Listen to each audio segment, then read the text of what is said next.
Graça, misericórdia e paz da parte de Deus, do nosso Senhor e Salvador Cristo Jesus.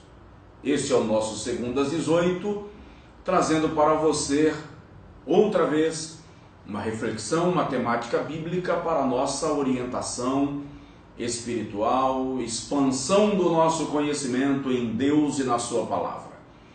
E hoje, no Segundo às 18, eu quero falar com você sobre a parábola da vinha, Evangelho segundo Mateus, capítulo 20, e o que eu quero falar hoje é sobre a hora da igreja.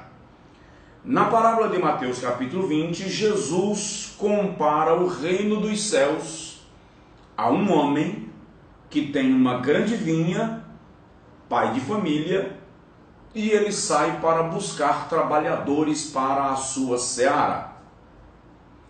Primeiro, deixa eu te pontuar que a Bíblia Sagrada retrata a obra do Senhor como uma vinha. E esse paralelo, essa metáfora não se restringe à igreja. No Antigo Testamento, Deus também compara Israel e Judá com uma vinha.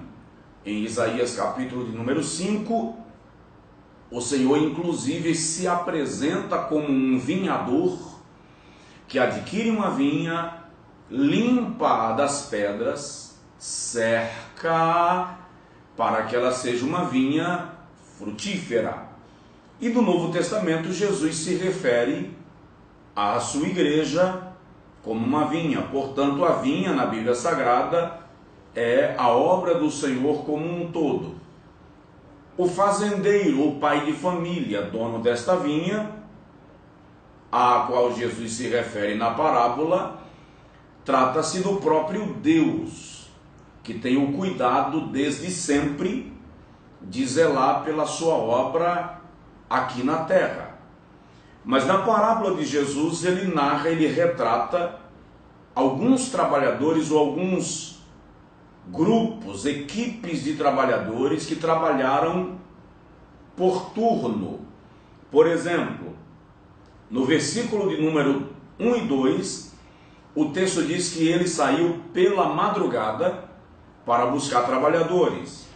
No versículo de número 3, o texto diz que ele saiu à hora terceira. No versículo de número 4 e 5 diz que ele saiu à hora sexta e à hora nona. E no versículo de número 6 diz que ele saiu à hora undécima. Veja que o pai de família, o dono da vinha, o vinhador, sai em ocasiões distintas para buscar trabalhadores para a sua vinha. A primeira coisa que nós precisamos entender nesse Segundo às 18, acerca desta parábola relatada por Jesus e registrada por Mateus, é que a vinha é a mesma, portanto, a obra é a mesma. E o dono da vinha também é o mesmo. O que muda são as equipes de trabalhadores. A pergunta é: e quem eles são? No versículo 1 e 2 nós encontramos os trabalhadores da madrugada. Os vinhateiros que são contratados para trabalharem na vinha do Senhor pela madrugada aponta para o ministério dos patriarcas e dos profetas. Por que pela madrugada?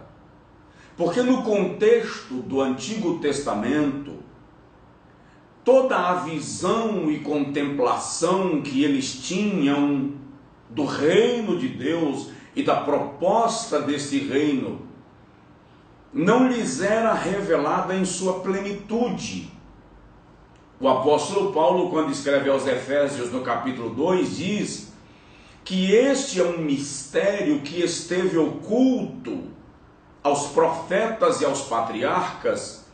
E aí Paulo diz que nesta dispensação, a dispensação da graça, o Senhor lhe revelara para que houvesse uma compreensão ampla deste projeto de Deus acerca da vinha, que é a sua obra.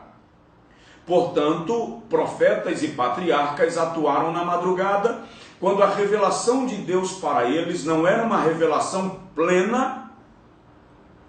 E o escritor da Epístola aos Hebreus declara que eles caminhavam pela fé, baseados, firmados ou fundamentados na promessa, porque criam na promessa de uma cidade cujo arquiteto e construtor é Deus. Portanto, eu gosto sempre de frisar que Abraão, Isaac, Jacó, os profetas, eles não precisavam de uma rajada de línguas estranhas para entender quando Deus estava falando com eles. Eles não precisavam que um profeta batesse na porta, dando uma sapateada, para que eles soubessem que Deus estava dando um direcionamento. A relação deles com Deus era uma relação pessoal, mas eles não tinham a compreensão plena das coisas que Deus estava lhes revelando. Quer ver um exemplo? Jesus diz assim: Abraão viu o meu dia e se alegrou. Então Jesus está se referindo no Monte Sinai, quando Abraão vê um cordeiro substituto. Abraão estava vendo o Calvário, mas Abraão não teve a compreensão desta revelação. Esses são os trabalhadores da madrugada. No versículo de número 3, a Bíblia diz que esse mesmo Senhor saiu também à terceira hora do dia, que corresponde a 9 horas da manhã. Quem são os trabalhadores da terceira hora? Quando em Atos 2 o Espírito Santo desce sobre a igreja primitiva, e do lado de fora do cenáculo alguns começam a dizer: eles estão bêbados. E outros dizem: como estão bêbados se falam em nossa língua? Então Pedro levanta-se e diz assim: nós não estamos bêbados como vós pensais, porque ainda é a terceira hora do dia. Os trabalhadores que são chamados para a vinha na hora terceira estão representando a igreja primitiva, a igreja do Pentecostes, a igreja em Jerusalém, a igreja do primeiro século. São os trabalhadores da hora terceira. É incrível perceber como aquela igreja, sem disponibilizar de recursos, satélite, transportes velozes, conseguiram evangelizar o mundo em apenas 60 anos. A história diz que em 50 anos havia cerca de 500 mil de cristãos na Judéia. Depois, o pai de família, o dono da fazenda, sai a terceira vez para chamar novos trabalhadores para a sua seara, e agora ele sai a hora sexta, mais ou menos entre 11 e meio-dia. Ora, não se contratava trabalhadores deste horário, só na parábola de Jesus.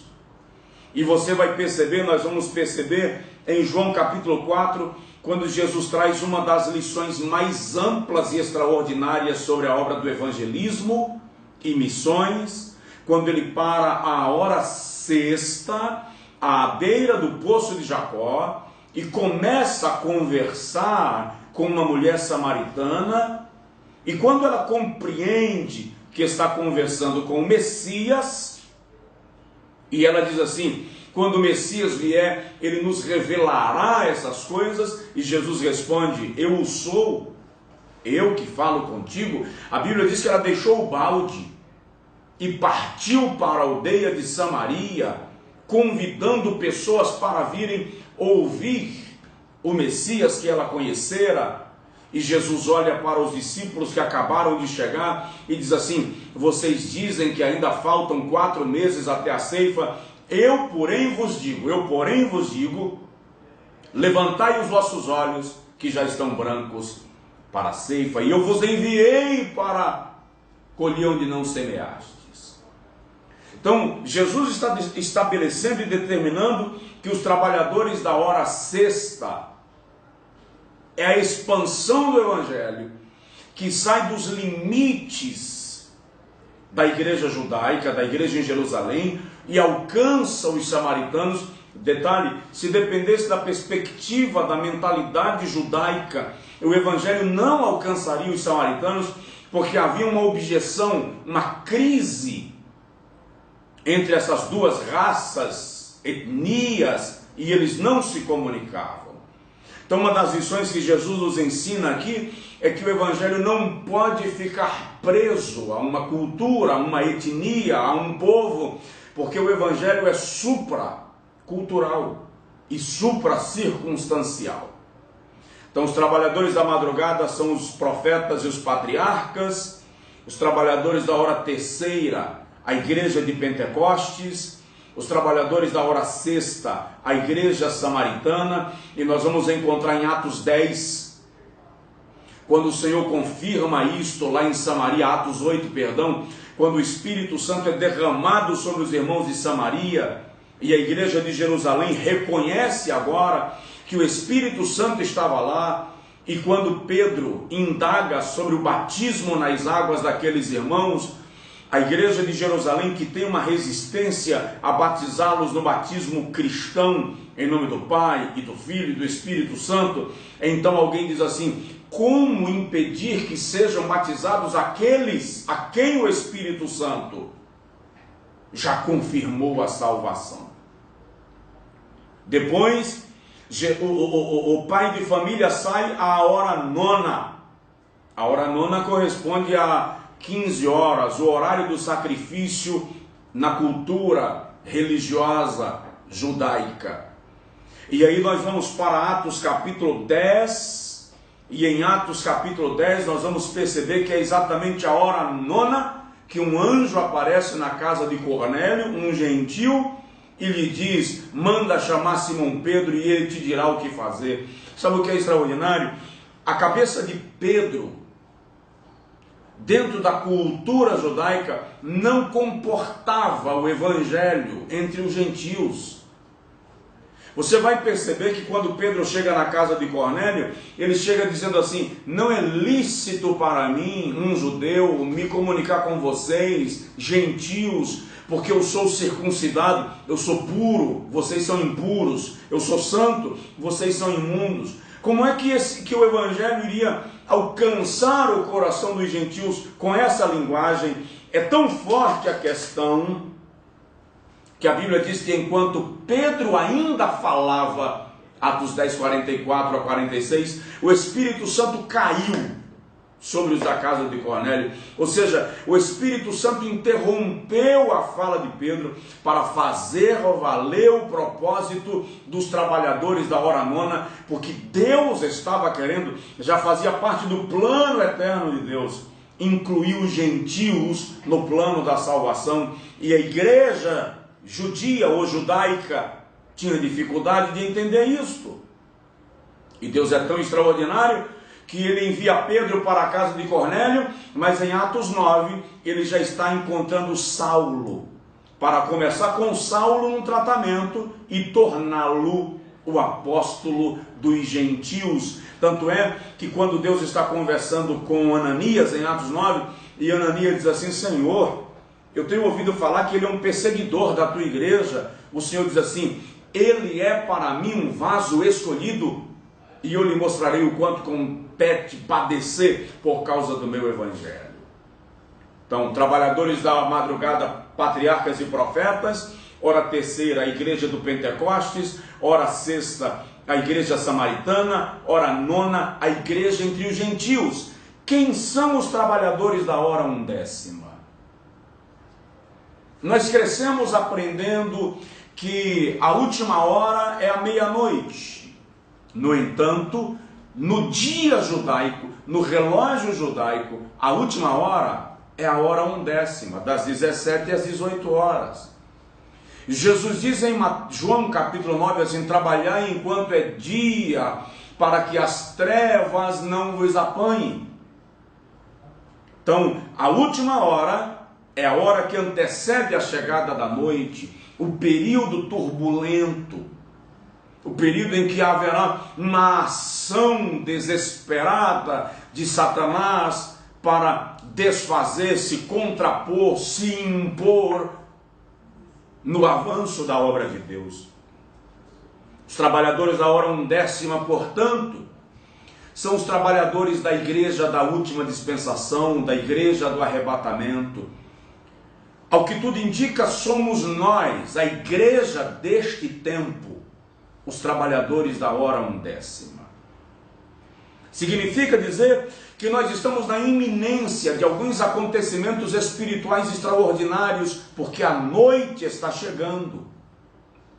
Esta é a hora de a igreja se mobilizar em toda parte, em todo lugar, para compreender a proposta divina da expansão do reino de Deus e cuidar da vinha. Agilizar o trabalho na vinha do Senhor, porque breve Ele vem pedir contas dos trabalhadores da madrugada até os trabalhadores da hora undécima. Por que os trabalhadores da hora undécima receberam o mesmo pagamento que os trabalhadores da madrugada? Porque a vinha não perde a sua importância ao longo do tempo.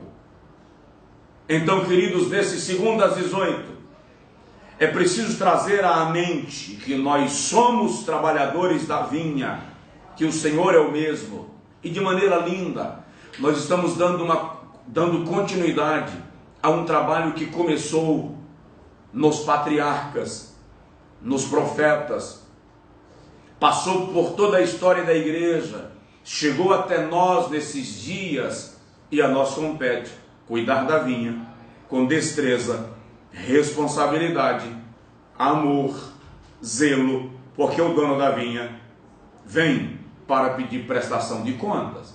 Este é o nosso 2 às 18. Deus te abençoe, que a mão do Senhor permaneça sobre a sua vida. Boa semana, graça e paz, em nome de Jesus. Fica com Deus, fique com a gente.